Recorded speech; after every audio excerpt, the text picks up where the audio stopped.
Alhamdulillah wa salatu wa salamu ala Rasulillah. Assalamu alaikum wa rahmatullahi wa barakatuh.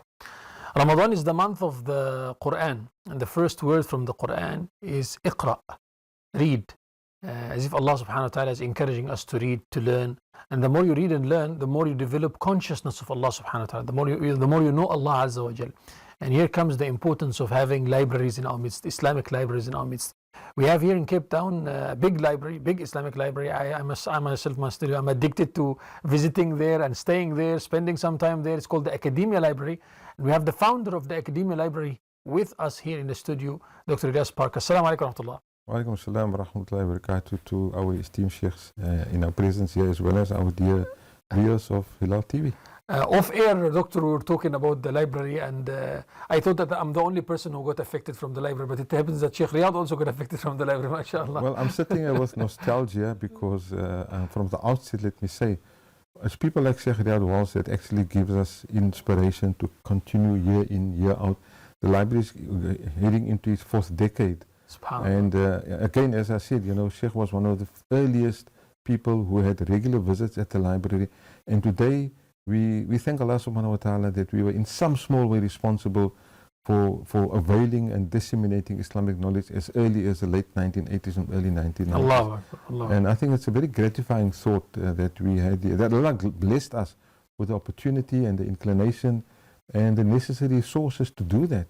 And today we sit here, and I'm sitting next to Sheikh Riyadh Walls, so you can understand when I say it is indeed a nostalgic moment for me as the founder of the Islamic and the Academia Library. Yeah, sometimes, Doctor, you cannot imagine how many people got benefit from this library, and all is in the scale of the person and the people who supported the library. Tell us. Yes. I'm actually getting goosebumps because we're talking now more than 30 years ago. I mean, Yes. in fact, more. Very shortly, you know, after I embraced Islam, one of the ways in which I could even attempt to quench this almost unquenchable thirst was to find books. I mean, I used to work at the top of Loeb Street, and not Loeb Street, sorry, top of Long Street. Yeah. And those days, Long Street was antique shops and bookshops. There were a lot of You know? bookshops. Yes. And besides going into all those bookshops, I would make it a point that I had at least once a week. I would have to go to Gatesville, to the Academia. It was there to first. the Academia was there. What was it? What is the name? Islamic Library. Islamic Library. The Islamic It's Library still of the Gatesville. Islamic yeah. Library. It's just Yeah. that this one we call the Academia Library to make it more open Yes, and yes. appreciable to a wider range of people. But definitely it was there that the seeds were planted Allah. for me eventually giving up my job and going into the path diving into the field of knowledge. Of knowledge full time. Subhanallah. Alhamdulillah. Jazakumullah khairan. Alhamdulillah. Allah bless you. Your du'as that brought us to where we are today. Ameen, Sheikh. ya Rabbi. Doctor, in this rapid advance of technology and digital life, etc., I believe there are so many improvements to the library and to the programs of the library. Tell us about the updates, the latest updates, and what's coming, especially in this month of Ramadan. Well, I think, you know, we have to move with times, you know, in order to captivate the attention of our growing youth. And I think they are ultimately the people, you know, we believe if we don't leave the deen in a way that's attractive to our youth, we'll be failing first of all, we'll be failing Allah subhanahu wa ta'ala because we wouldn't be reflecting our gratitude that we are the custodian of this beautiful deen. And number two, it's important that we empower our youth and avail to them the knowledge in a way that's appreciable to their minds, to their generation. And hence the need to have established Academia Library. It is a far more interactive, comprehensive, digital facility. I was speaking to some young people earlier trying to get them on board in the library, and I spoke, Sheikh, about the exhibition that we had at the Athlone Civic, the exhibition on Islamic literature. And I said, look, that took us like 2 years to prepare.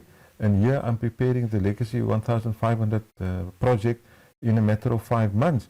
But in those days, there was no fax, there was no email, there was no WhatsApp, there was no Zoom call. Today you can have 3 meetings in one day, whereas in those days it would take you a month to have 3 meetings. So matters can be expedited to such an extent because of these facilities. And I think as Muslims, we need to align ourselves, our service provision, with these facilities, to bring it in line with the behavior and activities that the youth and the emerging scholars of tomorrow are used to using, and hence the formation of the Academia Library. So to come back to your question, Sheikh, we have normally, again, the library is not just, well, I'm talking the academia library is not just a collection of books, you know, it in fact is a hub of inspiration, you know, it is a sanctuary of knowledge and a center that is dedicated to the preservation and the dissemination of Islamic literature. And I think we made it clear that it is a facility that's open to people of all backgrounds, of all genders and of all ages. And I think, you know, the Ramadan talks that we are launching this coming Sunday for the next 3 Sundays, it is one way reflecting our commitment to disseminate Islamic knowledge and hopefully to increase in spirituality, disseminate it, permeate it through our community. So we have a panel discussion on each of the 3 Sundays. It's coming this Sunday. First of all, let me say the topic is Dimensions of the Prophetic Legacy. Once again, we are trying to highlight and align ourselves with the global or the wider commemoration of the advent of our Prophet, because the year 2025 represents the 1500th year of his advent according to the Hijri calendar. And hence, you know, we decided to thematically arrange the 3 talks based on the dimensions of the prophetic legacy. So this Sunday, the 9th of March, we've got Professor Nuran Davids and Dr. Intisar, who once again will be taking off the first chapter in this panel discussion series. Then on the 16th, we've got Sheikh Saadullah Khan and Maulana Vanka. And then on the 23rd, we've got Maulana Khalil Hendricks and Ustad Nabil Muhammad. And we hope, you know, that through this we can hopefully we can increase connectivity with Rasulullah and better and greater understanding of the Seerah and the prophetic teachings that's enshrined in the Quran and in the Sunnah for us. Ultimately, that is the objective, and a 3 series panel discussion cannot achieve a insurmountable benefit, but it is a beginning that we hope that will proliferate after Ramadan, and hopefully, you know, we have an outcomes-based approach to this thing that can lead to better understanding of the legacy.